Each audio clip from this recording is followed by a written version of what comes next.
Optimization, not automation, is the key to future-proof your organization. And for this, I would like to invite on stage Mr. Shravan Chintapatla, who is COO at SmartDocs. Giving a brief introduction, he carries close to 2 decades of experience helping large enterprises streamline their source-to-pay processes. He's an engineering graduate with commendable knowledge in supply chain management. With this, let's welcome Shravan with a big round of applause.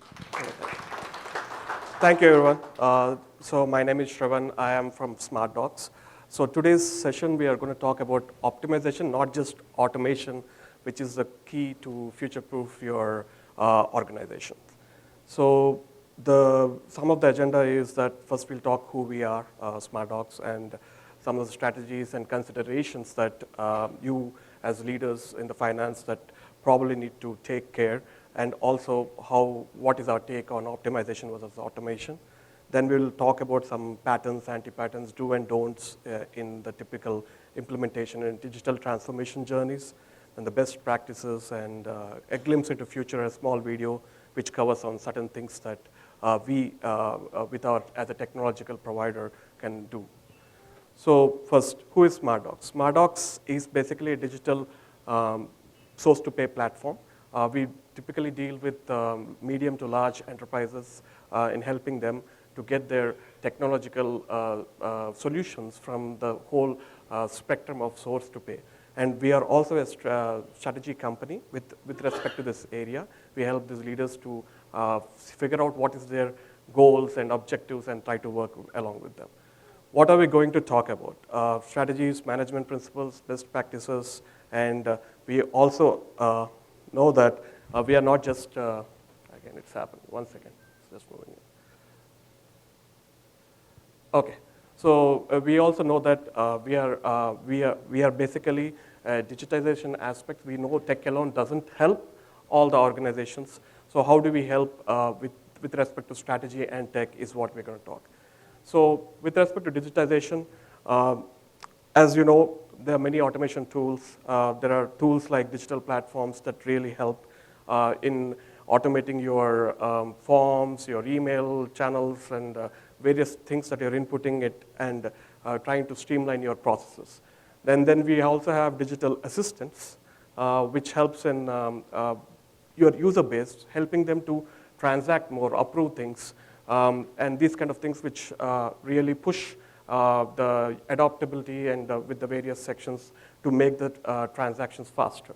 Then we have OCR, which typically is your automation tool to read the invoices and optical character recognition on different other aspects too. Natural language processing, which you've been hearing, chatbots, interacting way. ChatGPT is also something that now we embed with our systems so that we can give the users an ability to transact with them and get more information on how do they process the various things, and all those models can be done. Digital robots, RPAs, commonly used for specific tasks or critical things, that repetitive things that are done.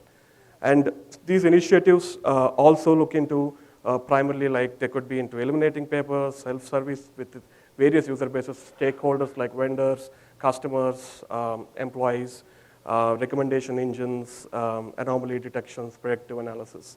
So your digital transformation journeys typically cover some of them or all of them or many more of them. But what we want to really talk about is, your automation is actually working?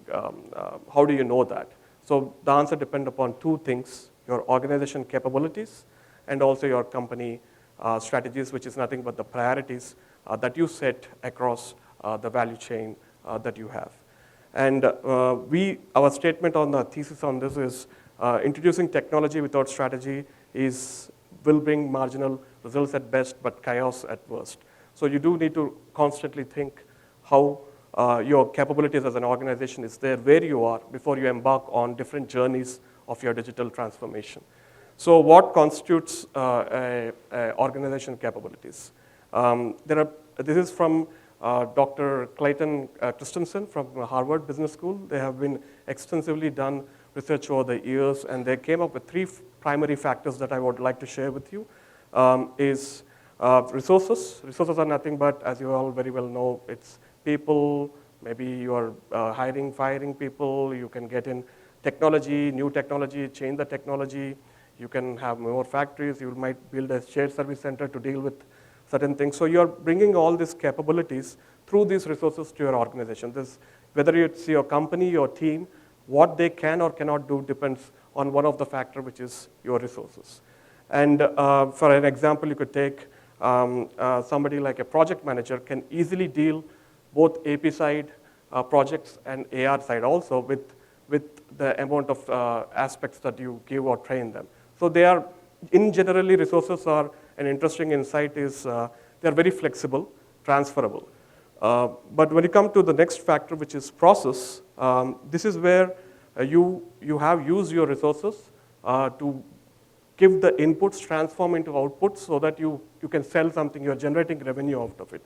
But this process is the important aspect of that the process is generally, the insight is that it should not be very flexible. It should be inflexible in this case, because you're building something that you don't want your resources to control. Like tomorrow, let's say a resource came in, did certain aspects, and they leave, their organization capabilities might leave with them. So you want a process which is, once it is really in an advanced stage, you don't want to necessarily change it. Yes, in the longer term of things, you do need to change slightly, but it should be generally inflexible. That's what the analogy by this team is given. And then the profit formula. The way that word has a different perspective, but here what they mean is, what are your priorities as a leadership team? What is the company priorities, your team priorities? That is what you're setting. So this is the guideline that your whole resources, your processes are being mapped with, so that you are actually achieving your strategy of the long term, not just the short term within this aspect. So saying that, one interesting thing is that as you can see, that resources do not necessarily give you the organization capabilities, but the capabilities are actually built from the processes and profit formulas that you have. So that, and just to go further a little bit more, so this is something that there are various opportunities in digital transformation, but you as the leaders and CFOs who could really figure out to have a honest opinion on where your organization is there. Currently is in a matured, advanced stage where your processes are well defined and stable. Then you could, but you have a focus or a profit formula where you want to cut cost at this stage. So then you go into the yellow quadrant, you kind of see, okay, I want to reduce certain cycle time. You want to invest on those aspects, like maybe help in live chat support so that you can reduce the errors between your customers and vendors, so that you can do some more automation activities. But let's say your process is disjointed, still not in a mature stage, then you don't want to embark too much on automation, but more onto on the process strengthening of it. So you want to do what typical critical factors or things which you can manually do, and then maybe automate those kind of aspects. But if you're in an advanced stage and you're beyond cost, your priorities are beyond cost, then you do something in the key quadrant, which is talking about you're improving your net NPS score and customer user satisfaction, risk assessment and all. So it is basically, that's the aspect that as a leader we need to understand where we are and what we are positioned with, and then work on those pick up those things so that there is a lot of success in your transformational journeys. Sorry, saying that, I want to just say what happens if you automate a really mediocre to bad process. You actually make it fast, but the same inefficiencies continue in that. So that is the reason we want to talk about what is our take on optimization versus automation. So optimization is nothing but a superset of automation itself, but when you take automation that addresses basically your resources, those tasks that are being done by them, and those don't necessarily add capabilities to your organization or your team. But when you take holistically about processes, when you figure out what is the whole process within this, and then automate those tasks along with optimizing those processes, and then you define a process which is not changeable that often, then you're addressing the actual aspect where your organization is now having the capabilities to deal with this, not just now, but in the long term. That's what we are trying to tell, in the long term, and then future-proof your aspects with technology changing and resources changing. So maybe an example could be that you have RPA where you're using for OCR, you have automated that, but that is not enough. So maybe you have actually 12 different invoice types that RPA is doing it. You want to optimize it to 4 invoice types and also figure out if once that exception comes, what do you do? What kind of systems you have put in so that there's a continuous traction within that exceptions. That is also kind of taken care in your optimization goals. So something like that, and what you end up with optimization is something which is much more robust rather than fragile with automation, with things change, with environment aspects or business aspects changes that needs to be refactored a lot of times. So that's something that I would like to give. And a few things that we also want to touch upon is during these implementations for the things, plan for change management. The aspects of what we are doing here is when you do any strategy from top down, what we observe is there's a lot of pushback from the actual people. So there is an important thing to identify champions, nurture them. So because not necessarily your regular workforce sometimes feels that they already have a day job, why do they need to learn all this stuff? But if they don't learn, they become irrelevant in a lot of things. So it is important to make them, nurture them. So you need to hire some process champions, figure out, help them out to get their stage, because in the end, the resources will need to be retrained to be able to do a lot of these activities. And an integrated solution, a very important one that I would say, is what we observe is your core systems are something that your teams still work almost 80% of the time. So even if we bring in all these digital other platforms which deal with various things, they need to switch between systems. So we say figure out a system which can make your actual team to not switch between systems, because context switching is sometimes difficult for a lot of people. And then it is important that they use, for example, if you're using an SAP system, try to use that, find a solution which is really integrated with SAP well or Oracle well, and then try to figure out what they can do in that rather than switching between systems and disrupting their way of work between the whole course of the day. Then limit the customizations. I know each company is unique by itself, or the business is unique by itself. So we do still propose to limit as much customizations as possible, because the more customizations you do in any tech platform, the more overhead you're adding to managing them over the course of time. So optimizing what is required for your process is very important. Always push for focus on giving enough time for UATs and inadequate testing aspects. Forcing changes without having the business buy-in is always been a problem that we observed.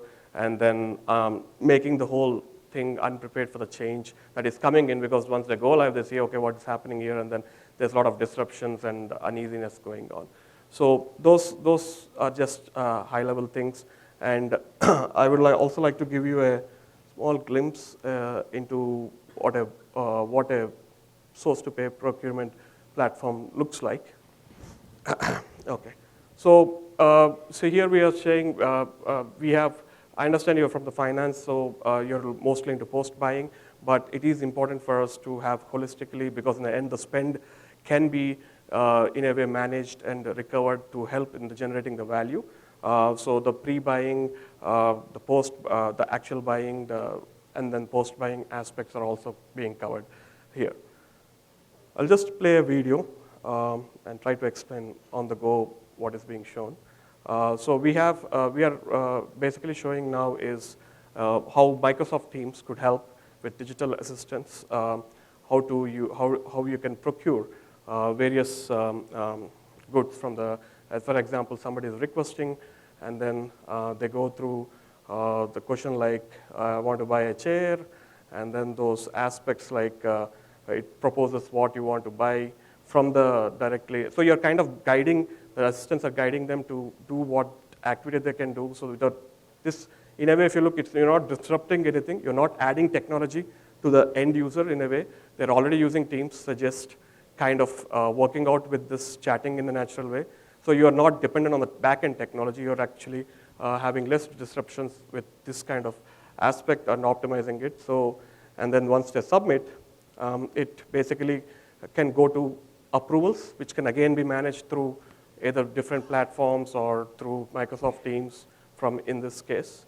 And then once it goes to approvals, the next thing what we can see is there is also WhatsApp for suppliers where they check the status of their various things that can be achieved.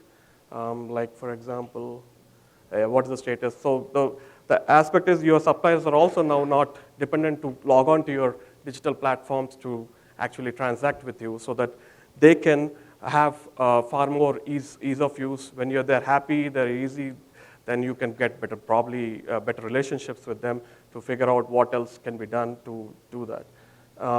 Then we have in-app help. So this is not just for procurement, and even, for example, you're using here, we are showing an S4 HANA system.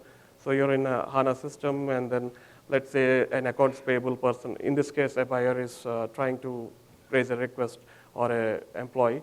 If they find any errors, the in-app help can actually propose automatically opening up and saying that what they need to do.